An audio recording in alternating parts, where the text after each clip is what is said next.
Hello student, मैं Subhash sir स्वागत करते हैं सृष्टि यूपी बोर्ड टॉपर के ऑनलाइन प्लेटफॉर्म पर। आज हम लोग विद्युत रसायन में सेल से संबंधित हेडिंग पे चर्चा करेंगे। आपको सेल में प्राइमरी सेल के बारे में पिछले क्लास में बताया गया।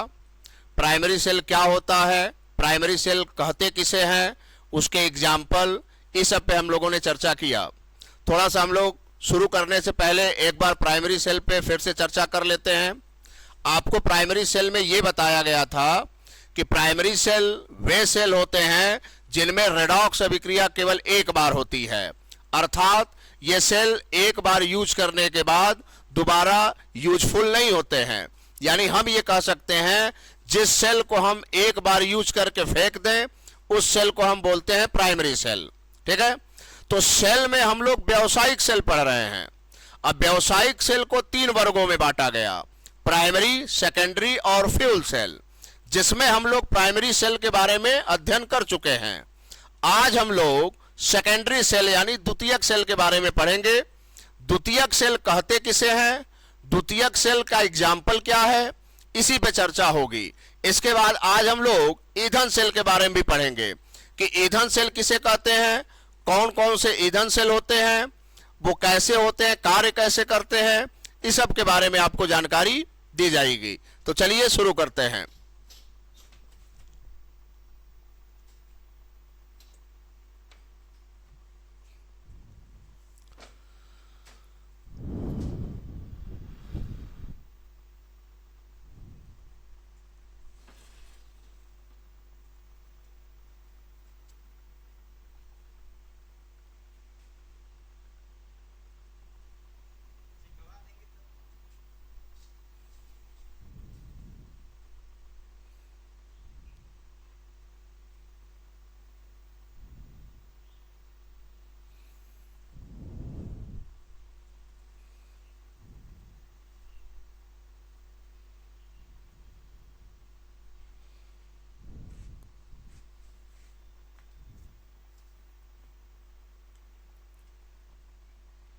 हमारा टॉपिक है द्वितीयक सेल।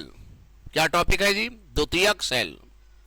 द्वितीयक सेल के बारे में जानने से पहले मैंने आपको प्राइमरी सेल के बारे में फ्लैशबैक किया कि प्राइमरी सेल क्या होते हैं। तो मैंने आपको बताया कि प्राइमरी सेल ऐसे सेल होते हैं जिनमें रेडॉक्स अभिक्रिया केवल एक बार होती है, यानी इस सेल को हम दोबारा आवेशित नहीं कर सकते, दोबारा चार्ज नहीं कर सकते।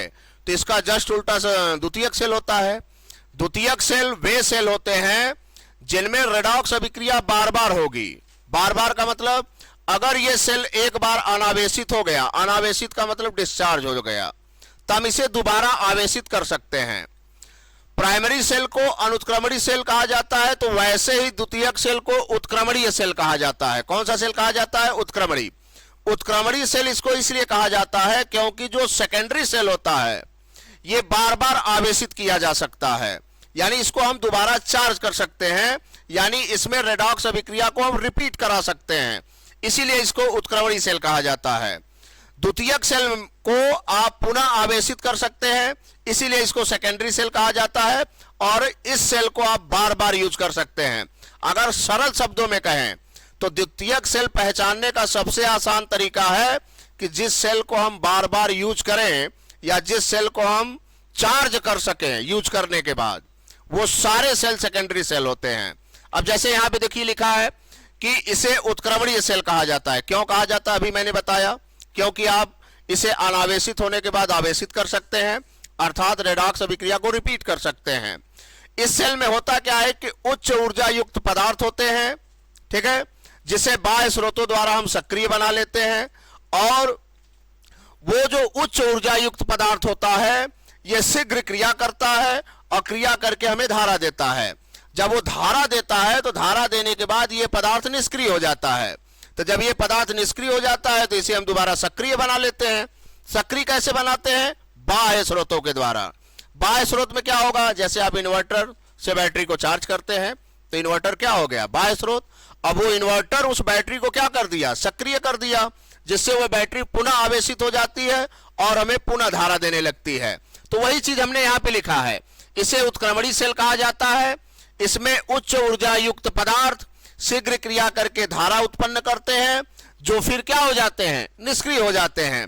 इन पदार्थों को हम बाह्य स्रोतों द्वारा पुनः सक्रिय बना लेते हैं, अर्थात जो सेकेंडरी सेल होते हैं इन सेलों को पुनः आवेशित किया जा सकता है। ठीक है, और इसका एग्जाम्पल होता है सीसा संचायक सेल। ये जो सीसा संचायक सेल है बहुत ही इंपॉर्टेंट सेल है। इस सेल के बारे में एग्जाम में कई बार पूछता है कि द्वितीयक सेल किसे कहते हैं, सीसा संचायक सेल का सचित्र वर्णन करिए। सीसा संचायक सेल का मतलब जो हमारी बैटरी होती है, जिस बैटरी को हम यूज करते हैं, इन्वर्टर की बैटरी आप देखे हैं, ठीक है, वही। तो अब हम जानेंगे कि सीसा संचायक सेल कार्य कैसे करता है। तो ये आप देख रहे हैं सीसा संचायक सेल का डायग्राम है, पिक्चर बना है। सीसा संचायक सेल में एक एनोड होता है और एक कैथोड होता है। तो ये केवल सीसा ही संचायक सेल में नहीं होता, दुनिया का कोई भी सेल हो उसमें एनोड और कैथोड होते हैं। अब मजे की बात इसमें है कि इसमें जो एनोड होता है वो लेड का बना होता है और जो कैथोड होता है वो लेड डाइऑक्साइड का बना होता है।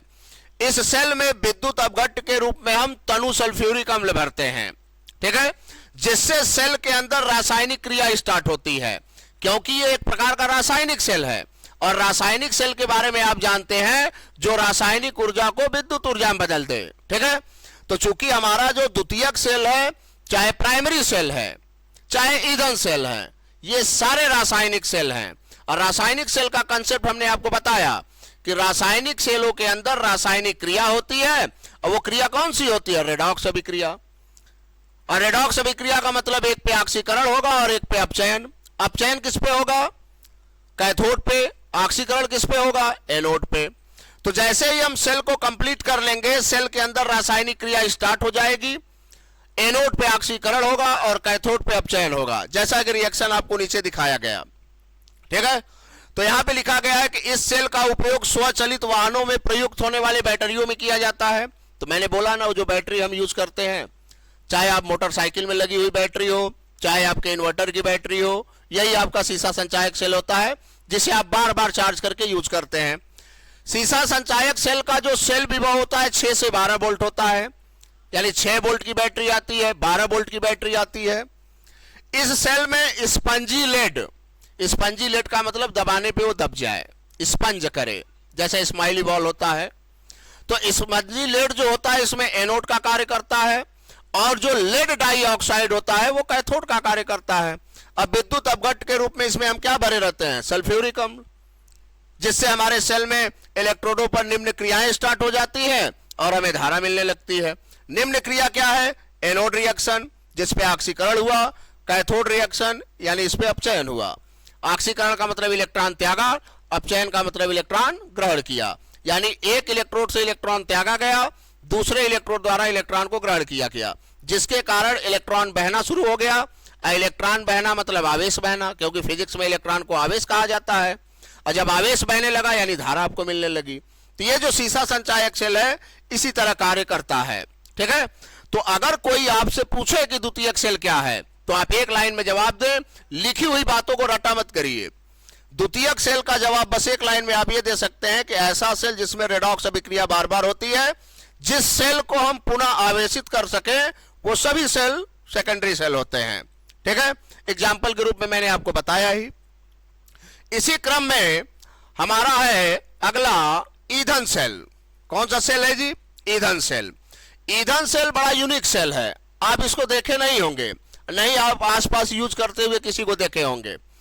क्योंकि इसका नाम ईंधन सेल पहले क्यों रखा गया, ईंधन सेल इसका नाम इसलिए रखा गया क्योंकि इस सेल में हम ईंधनों का प्रयोग करते हैं, और ईंधन के रूप में किसका प्रयोग करते हैं, हाइड्रोजन और ऑक्सीजन। इस सेल की खास बात यह है कि ये एक तरह का प्राइमरी सेल है। तो कहोगे अजीब बात है, जब ये प्राइमरी सेल है तो इसको प्राइमरी सेल में आप क्यों नहीं बताएं, तो अभी हम आपको बताएंगे कि ये प्राइमरी सेल इसको क्यों कहा जाता है। बस इतना आप जानिए कि ईंधन सेल एक प्राइमरी सेल है। ईंधन सेल में हम करते क्या है कि ईंधनों को जलाते हैं, जिसके कारण उससे जो रासायनिक ऊर्जा मिलती है उस ऊर्जा को हम विद्युत ऊर्जा में कन्वर्ट कर देते हैं। यानी ईंधनों को जलाने से ही इसमें जो ऊर्जा मिलती है उसको विद्युत ऊर्जा में बदला जाता है। यही है ईंधन सेल की खास बात। अच्छा, इसको प्राइमरी सेल क्यों कहते हैं? तो इसको प्राइमरी सेल इसलिए कहते हैं कि इस सेल में जब तक ईंधन की सप्लाई होती रहेगी तब तक तो ये सेल आपको करंट देगा। जैसे ही ईंधन की सप्लाई आप बंद कर दिए, ये सेल कार्य करना बंद कर देगा। तो जब ईंधन खत्म हो जाएगा, सेल कार्य करना बंद कर देगा, तो फेंकने ही योग्य हो जाएगा ना जी। प्राइमरी सेल का यही कंसेप्ट है, जिस सेल को आप दोबारा यूज ना कर सके। तो जब आपको ईंधन मिलेगा ही नहीं तो इस सेल को कहां से यूज कर पाओगे? इसीलिए इसको प्राइमरी सेल कहा जाता है। हां, अगर आप ईंधन लगातार इसमें प्रवाहित करते रहे तो ये आपको लगातार धारा देता रहेगा। जैसा कि देखिए ईंधन सेल में मैंने लिखा, वे सेल जो प्राथमिक सेल के समान होते हैं, इन सेलों में प्रयोग किए गए ईंधन की रासायनिक ऊर्जा को हम विद्युत ऊर्जा में कन्वर्ट करते हैं, जिसे हम ईंधन सेल कहते हैं। देखिए मुख्य पॉइंट यही भी लिखा है, इन सेलों को इस प्रकार बनाया जाता है कि इसमें ईंधन लगातार प्रवाहित किया जा सके। लगातार का क्या मतलब है? आप कंटिन्यू इसमें ईंधन प्रवाहित करेंगे तो आपको कंटिन्यू धारा मिलेगी। ईंधन सप्लाई खत्म, धारा खत्म। इसका सबसे बढ़िया एग्जांपल है हाइड्रोजन और ऑक्सीजन ईंधन सेल। ठीक है, एग्जाम में ये पूछता भी है, ईंधन सेल किसे कहते हैं? हाइड्रोजन और ऑक्सीजन ईंधन सेल का सचित्र वर्णन कीजिए। तो आपके सामने हाइड्रोजन और ऑक्सीजन ईंधन सेल का डायग्राम है। इसमें देखो होता क्या है, इसमें दो कार्बन के इलेक्ट्रोड होते हैं। किसके इलेक्ट्रोड होते हैं? कार्बन के। ध्यान दीजिए,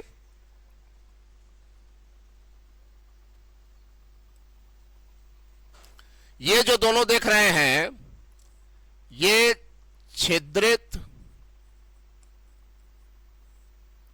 सरंध्र कार्बन। अब ऐसे ही ये भी होता है, छिद्रित सरंध्र कार्बन। यानी इस सेल में दोनों इलेक्ट्रोड कार्बन के ही होते हैं। छिद्रित सरंध्र का मतलब इसमें असंख्य छिद्र होते हैं। इसको छिद्रित क्यों बनाया जाता है? कारण है इसका। देखिए ये जो दोनों प्लेटें लगी हैं, कार्बन की लगी हैं, इस पे हम प्लेटिनम या सिल्वर का लेयर लगा देते हैं। एनोड की तरफ से हाइड्रोजन गैस को प्रवाहित करते हैं, कैथोड की तरफ से ऑक्सीजन गैस को। देखो जिधर से हाइड्रोजन जाता है वो एनोड होता है, जिधर से ऑक्सीजन को प्रवाहित करते हैं वो कैथोड होता है। अब यहीं पे कोई लड़का हमसे क्वेश्चन कर सकता है कि अगर हमारा मन करे, अगर हम हाइड्रोजन को कैथोड की तरफ से भेजे, ऑक्सीजन को एनोड की तरफ से भेजे, तो कोई दिक्कत? तो बहुत भारी दिक्कत हो जाएगी भी, क्योंकि आपको मालूम है कि एनोड माइनस होता है, कैथोड प्लस होता है। अगर आप हाइड्रोजन को कैथोड की तरफ से भेजेंगे तो ये कार्य करेगा ही नहीं। फिर तुम्हारा प्रश्न होगा कि क्यों कार्य नहीं करेगा? क्योंकि आप जानते हैं कि हाइड्रोजन के ऊपर हमेशा प्लस चार्ज होता है। अब प्लस प्लस आपको मालूम है कि भाई क्या होता है, समान आवेश रिपल्सन। ठीक है, इसलिए हम हाइड्रोजन को कैथोड की तरफ से नहीं भेज सकते। ऑक्सीजन को हम कैथोड की तरफ से क्यों भेजें? ऑक्सीजन हमेशा नेगेटिव चार्ज रखता है और कैथोड पे हमेशा पॉजिटिव चार्ज होता है, तो तुरंत उसको आकर्षित कर लेगा। बात समझ रहे हैं कि नहीं हम क्या कह रहे हैं? तो इसीलिए हम हाइड्रोजन को एनोड की तरफ से भेजते हैं, ऑक्सीजन को कहां से भेजते हैं? कैथोड की तरफ से। चूंकि ये दोनों इलेक्ट्रोड छिद्रित हैं, तो जब छिद्रित हैं तो होगा क्या कि यहां से हाइड्रोजन इसके अंदर प्रवेश करेगा और यहां से ऑक्सीजन प्रवेश करेगा, तो यहां पे हाइड्रोजन आ जाएगा और यहां पे ऑक्सीजन आ जाएगा। ये दोनों आपस में क्रिया करेंगे, इनके द्वारा रासायनिक ऊर्जा उत्पन्न होगी और उस ऊर्जा को किसमें कन्वर्ट कर देगा? विद्युत ऊर्जा में। अच्छा, इस सेल में एक खास बात और है। आपको मालूम है कि हाइड्रोजन और ऑक्सीजन जब क्रिया करते हैं तो इस दौरान जल बनता है। तो इस सेल के द्वारा तो हमें धारा मिल ही रहा है और साथ में हमारे जल की भी आपूर्ति हो रही है। इसलिए इन सेलों का प्रयोग हम ज्यादातर अंतरिक्ष यानों में करते हैं। कहां करते हैं? अंतरिक्ष यानों में करते हैं। ठीक है, इसका प्रारूप क्या है? इस सेल में कार्बन इलेक्ट्रोड होते हैं जो प्लेटिनम द्वारा संश्लेषित होते हैं, वही मैंने बोला ना, लेयर चढ़ा देते हैं। फिर दोनों इलेक्ट्रोडों के बीच में हम पोटेशियम हाइड्रोक्साइड का विलयन भर देते हैं जो विद्युत अपघट्य का कार्य करता है। एनोड की तरफ से हाइड्रोजन गैस को भेजते हैं, कैथोड की तरफ से ऑक्सीजन गैस को भेजते हैं। क्यों भेजते हैं मैंने रीजन आपको बता दिया। अब ये करते क्या है कि जैसे ये विद्युत अपघट्य के विलयन में जाएंगे आपस में क्रिया करेंगे जिससे रासायनिक ऊर्जा उत्पन्न होगी, उसे हम किसमें बदल लेंगे? विद्युत ऊर्जा में। हम नहीं बदलेंगे, सेल बदलेगा, जिसे हम यहां से क्या कर लेंगे? बाहर कर लेंगे। ठीक है, तो जैसे ही आप हाइड्रोजन और ऑक्सीजन को इलेक्ट्रोडों के बीच में भेजेंगे तो विद्युत अपघट्ट की उपस्थिति में क्रिया करेगा इलेक्ट्रोडों पर। तो एनोड पे कौन सी क्रिया होगी? ऑक्सीडेशन। और कैथोड पे कौन सी क्रिया होगी? रिडक्शन, जिसके कारण हमें धारा मिलने लगेगी। तो ये था हमारा सेल। ये हमारा क्या था भाई? सेल। तो विद्युत रसायन चैप्टर में आज हम सेल खत्म कर लिए। इसके आगे हमें कोई सेल नहीं पढ़ना है। इसके बाद विद्युत रसायन में आपके 3 हेडिंग बचेंगे, जिसमें विद्युत रासायनिक श्रेणी बचा है, मानक हाइड्रोजन इलेक्ट्रोड बचा है, और सबसे इंपॉर्टेंट चीज नॉट्स समीकरण बचा है। ये तीनों हेडिंगें बहुत ही इंपॉर्टेंट है, जो कि आपको नेक्स्ट लेक्चर में पता चलेगा। ठीक है।